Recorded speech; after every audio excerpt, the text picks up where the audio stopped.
नवीन lesson सुरू करूया आपण स्पेशल प्रोडक्ट्स. त्याच्यामध्ये फॉर्म्युले दिलेले आहेत. ते फॉर्म्युलाचा यूज करून आपल्याला प्रॉब्लेम सोडवायचा आहे directly. Product of two binomials having ones common term. तर अशा वेळेस काय होतं, तर एक्स प्लस ए आणि एक्स प्लस बी आहे, कॉमन एक्स आहे, यांचा आपण मल्टिप्लाय काय करतो, आपण एक्स न मल्टिप्लाय करतो. X plus B plus A X plus B.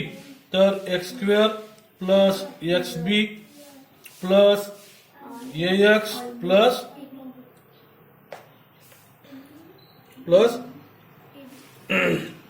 A B हे अशा पद्धतीनं आपण करतो.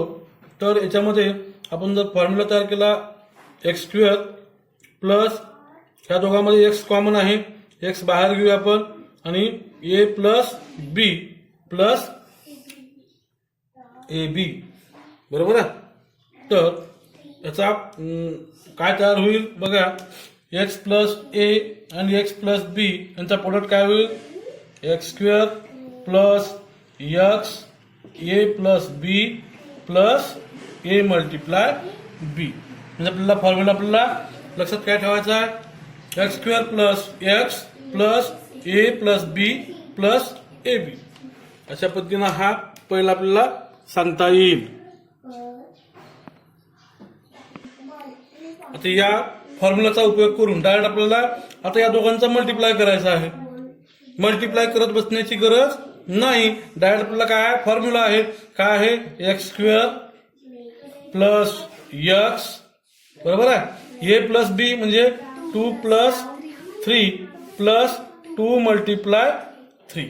म्हणजे काय आला, X square plus 3 two 6x plus 6.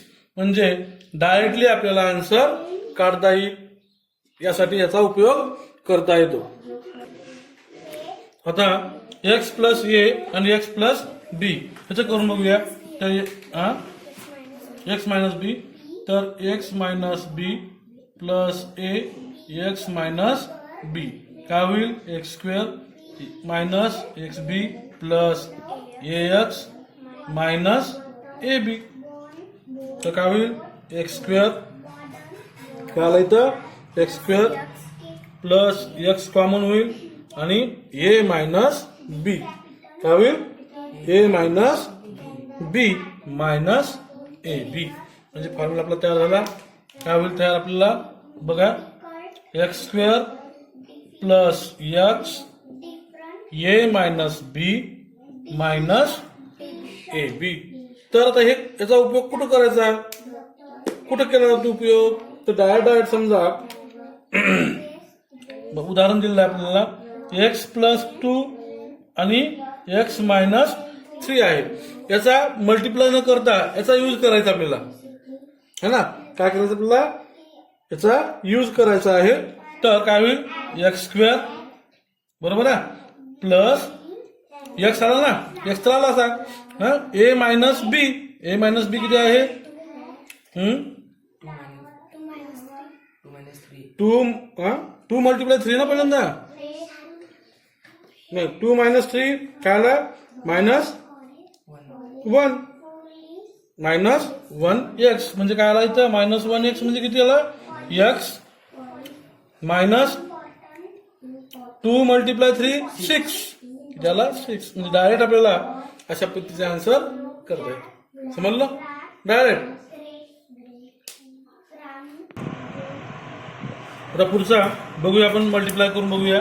X न x A minus B minus A minus B.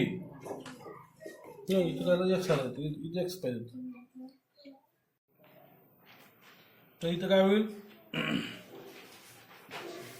X square minus X B minus A X plus A B. काय आला मग, एक्स स्क्वेअर काय आला इथं, काय होईल, मायनस एक्स कॉमन निघाला आणि ए मायनस बी प्लस काय होईल, प्लस होईल का इथं, प्लस प्लस ए बी. इथं काय होईल बघा, एक्स स्क्वेअर प्लस काय आला मायनस एक्स कॉमन निघाला तर इथं काय होईल प्लस होईल नाही तर इथं प्लस होईल.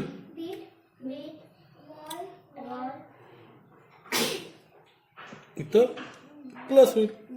एक्स काय आला मग इथं X square minus X A plus B plus A B अशा पद्धतीने हे येईल. म्हणजेच मग बघा समजा उदाहरण दिलेलं आहे, समजा आपल्याला एक्स मायनस 5 दिलेला आहे आणि एक्स मायनस 2 दिला, बरोबर आहे. तर फॉर्म्युला कसं करता येईल मग एक्स स्क्वेअर मायनस ए प्लस बी, ए किती आहे -5 -2 -7 होईल, -7x प्लस मल्टिप्लाय 5 टू जा 10 प्लस 10 म्हणजे काय होईल तो x square minus 7x plus 10 अशा पद्धतीने उदाहरण सोडवता येईल. पुढचा बघूया आपण. आता आपण प्लस ए बघितला होता, एक्स प्लस ए आणि एक्स मायनस बी बघितला होता. आता आपण एक्स मायनस ए बघूया. तर X plus B minus A X plus B तर काय होईल X square plus X B minus A X minus A B. X common निघाला, इथं आपण काय करूया मायनस एक्स कॉमन काढू, मायनस समजा कॉमन निघाला तर काय होईल तिथं ए मायनस बी एक्स काय होईल ते एक्स ए मायनस बी अशा पद्धतीने मायनस ए बी हा काय होईल फॉर्म्युला अशा पद्धतीने तयार होईल. समजलं का नाही. इथं बी आला की नाही, इथं मायनस मायनस प्लस होईल की नाही बी, इथं बी, इथं x minus plus e minus, बरोबर आहे. म्हणजे याचा फॉर्म्युला काय तयार होईल X square minus X A minus बी आणि मायनस ए बी. आता समजा आपल्याला एक उदाहरण सोडवायचं आहे, बरोबर आहे. तर समजा एक्स मायनस 2 आणि एक्स प्लस 3 आहे तर काय होईल फॉर्म्युला ठेवूया एक्स स्क्वेअर मायनस ए मायनस बी मायनस 2 प्लस 3 काय होईल मग ते 1 होईल ना, प्लस एक्स, बरोबर आहे. एकच रूल ना, -2 म्हणून प्लस 3 केले प्लस एक्स राहतील, बरोबर आहे. -2 आणि 3 किती राहिले ते अशा पद्धतीने आपल्याला सोडवता येईल. तर आपण हे 4 पद्धतीचे आपण स्पेशल प्रोडक्ट बघितलं, त्याचे फॉर्म्युला लिहिला आपण फॉर्म्युला आणि याच्या आधारावर आपल्याला उदाहरणं सोडवायचं आहे. जर एक्स प्लस 1 आणि एक्स प्लस 5 आहे तर म्हणजे कोणता फॉर्म्युला बसेल पहिला फॉर्म्युला बसेल. म्हणजे काय आहे तो एक्स स्क्वेअर काय होईल X square plus A B म्हणजे काय आला ए बी काय आला ए प्लस बी आहे ना, 1 प्लस 5 काय आला 6 x plus A multiply B 1 multiply 5 झाला, बरोबर आहे. दुसरं उदाहरण बघूया आपण. समजा एक्स प्लस 5 आणि एक्स मायनस 3 आहे तर हा कोणता बसतो बघा प्लस 5 म्हणजे सेकंड बसतो ना. काय आहे मग बघा एक्स स्क्वेअर प्लस ए मायनस बी 5 मायनस 3 2x मायनस 5 3 जा 15 झाला. सोपा बघा बरं, सोपा ना एकदम आहे ना. तर पुढचं बघूया आपण. समजा एक्स मायनस 5 आणि एक्स मायनस 2 आहे.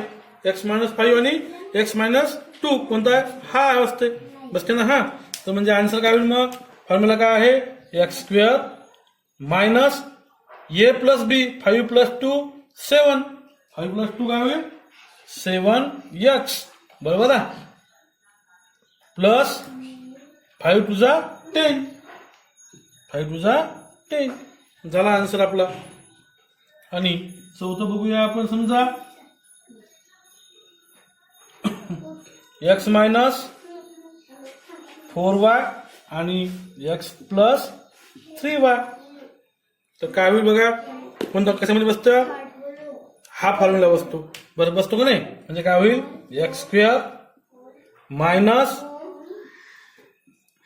4y बरोबर ना. 4y minus 3y. हे x ला x minus 4y multiply 3y म्हणजे काय होईल. एक्स स्क्वेअर मायनस y उरला. एकच y उरला ना. म्हणजे काय आला. एक्स वाय मायनस 4 3 जा 12y स्क्वेअर. काय होईल. 12y स्क्वेअर बरोबर आहे. म्हणजे x square minus x y minus 12y square. अशा पद्धतीने हे उदाहरण आपल्याला सोडवता येते. ठीक आहे.